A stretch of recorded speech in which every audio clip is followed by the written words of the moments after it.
விக்ரம்பாபு கருணாரத்ன அவர்களுடைய இரண்டாவது நினைவாஞ்சலி கூட்டத்திலே பங்கு பெற்ற வந்திருக்கின்ற உங்கள் அனைவருக்கும் எங்களுடைய தாழ்மையான தோழமை கொண்ட வணக்கத்தை தெரிந்து கொள்கின்றோம். அதேபோன்று வணக்கத்துக்குரிய தந்தை டிக்ஷன் அவர்களும் வடப்பகுதியிலிருந்து இங்கு வருகை தந்திருக்கின்றார். நாங்கள் அவரையும் தோழமையுடன் இந்த நிகழ்விலே பங்கேற்கின்றோம்.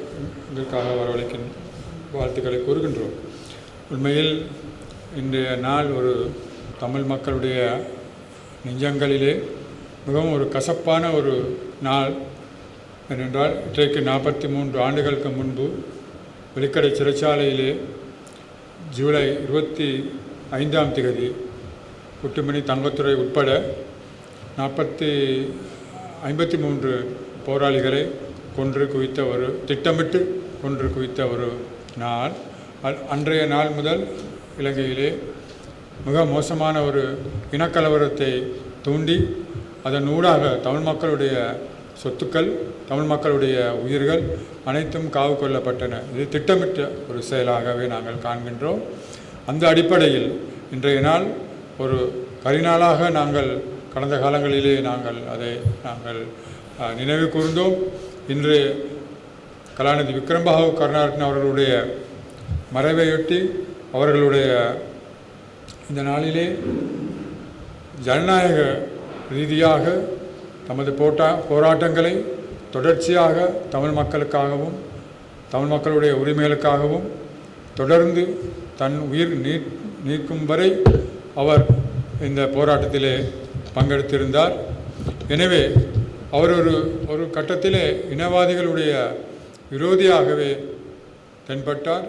இருந்தபோதும் கூட இனவாதிகளுக்கு சரிசமமாக முகம் கொடுத்து அவர்களுடன் பழகி அவர்களுக்கு இந்த நாட்டினுடைய தமிழ் மக்களுடைய ஒரு சுதந்திரமான அரசியல் அபிலாஷைகளை நிறைவேற்றுவதற்காகவும் அதை பூர்த்தி செய்வதற்காகவும் இறுதி வரை போராடிய ஒரு தோழராக நாங்கள் அவரை காண்கின்றோம்.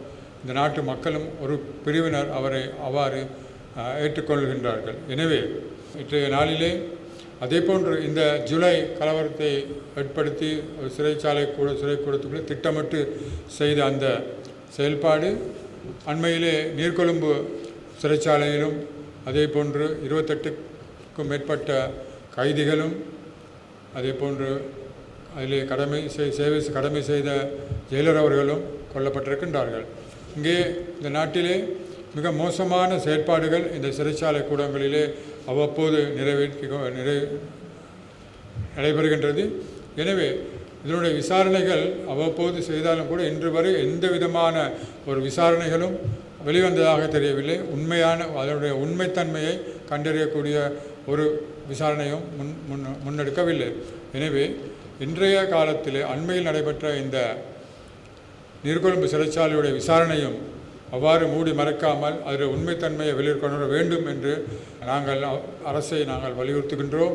அதனுடைய உண்மைத்தன்மையை அந்த மக்களுக்கும் அதனால் பாதிக்கப்பட்ட பகுதியினருக்கும் உடனடியாக அவர்கள் பெற்றுக் கொடுக்க வேண்டும் என நாங்கள் இந்த தருணத்தில் ஞாபகமூட்டுகின்றோம்.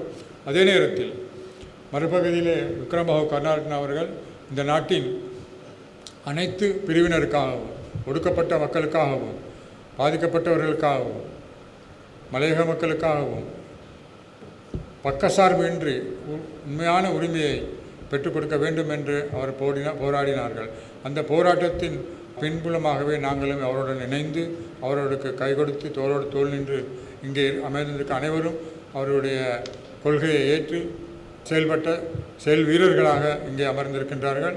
அதே நேரத்தில் நாங்கள் இந்த தருணத்திலே கலாநிதி விக்ரம்பாபு கருணாரத்ன அவர்களுக்கு மாலை அணிவித்து அவரை கௌரவிக்குமாறு நமது செயலாளர் ரணத் குமாரசிங்க அவர்களை நாங்கள் மேடைக்கு அழைக்கின்றோம். මේ මොහොතේ වික්‍රම්බාහු කරුණාරත්න සහෝදරයාට රතුමාලයක් පළඳවලා ගෞරවය දක්වීම සඳහා අපේ ඒකම් රණත් කුමාරසිංහ සහෝදරයාට ආරාධනා කරනවා.